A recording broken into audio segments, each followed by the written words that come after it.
Televisa presenta.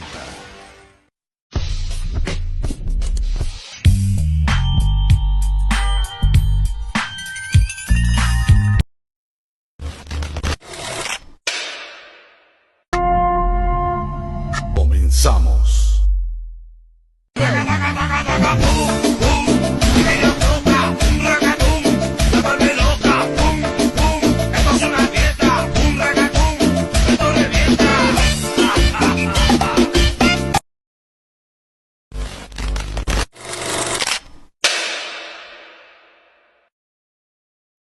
Ahora sí ya comenzamos, sin meterles tanto relleno como les gusta.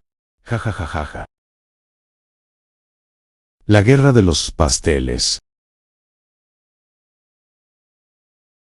En un contexto de crisis económica, vulnerabilidad y desorganización.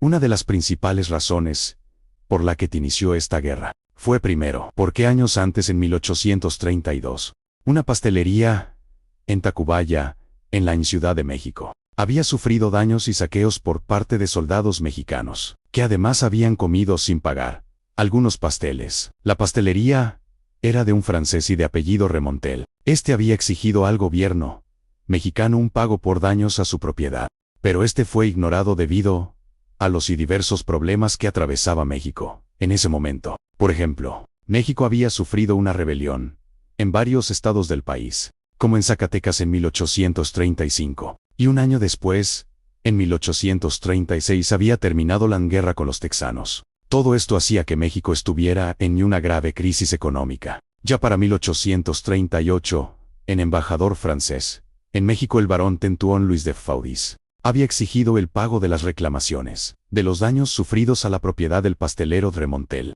y también exigía el pago por compensación, tras los reclamos de otros comerciantes franceses que habían sufrido daños a sus negocios. Al final estos exigían un pago, en total de 600,000 pesos de la época, que el gobierno mexicano debía pagarle, a lo que el presidente de ese entonces, Anastasio Bustamante, se negó rotundamente. Tras esto el embajador francés abandonó México, a inicios de 1838, para irse a Francia y chismearle la situación al rey Luis Felipe I.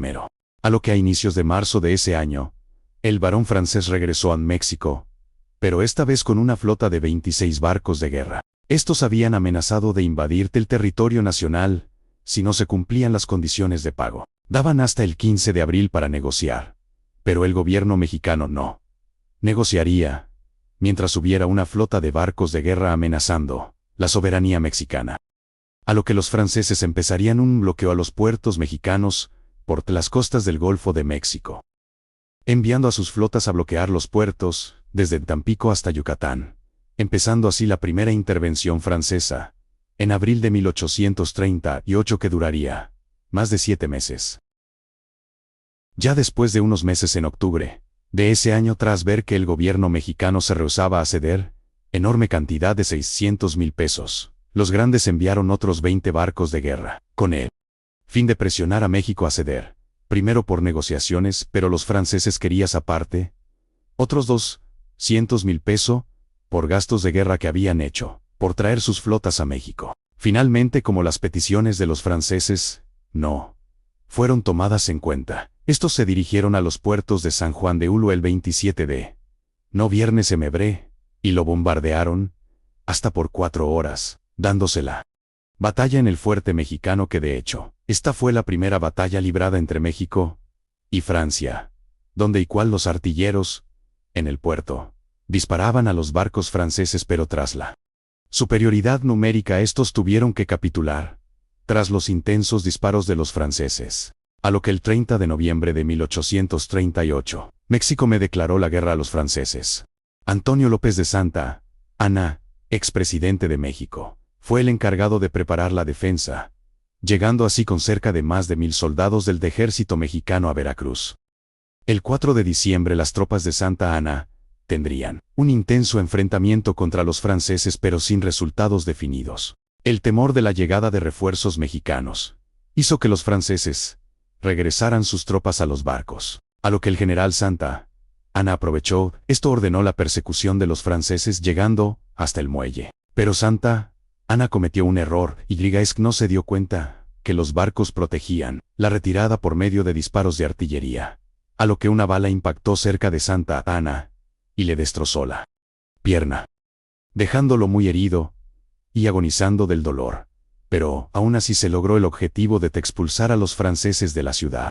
Con los barcos franceses bloqueando los puertos mexicanos, estos afectaban duramente la economía del país. A la vez que el conflicto iba aumentando, los estadounidenses presionaron al gobierno mexicano a acceder a las peticiones de los franceses. Y también se vieron involucradas los británicos, los que tuvieron que intervenir, enviando una pequeña escuadra de barcos de guerra a México, donde llegó el diplomático británico Richard Pakenham para negociar y llegar a un convenio de paz, que junto con los representantes mexicanos, Guadalupe Victoria y Eduardo Gorostiza, y el almirante Charles Bradin, llegaron al final al Tratado de Paz del 9 de marzo de 1839, en donde México se comprometía en pagar solo los 600,000 pesos y los franceses retirarían su flota de México, y Liga se volvería a abrir el comercio en la zona, que también afectaba a los intereses británicos. Con este tratado de paz, daba por terminado la Guerra de los Pasteles.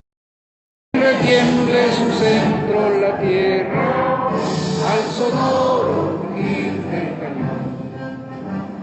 Retiemble su centro la tierra, al sonoro rugir del cañón. Este programa es público, ajeno a cualquier partido político. Queda prohibido su uso para fines distintos establecidos en el programa.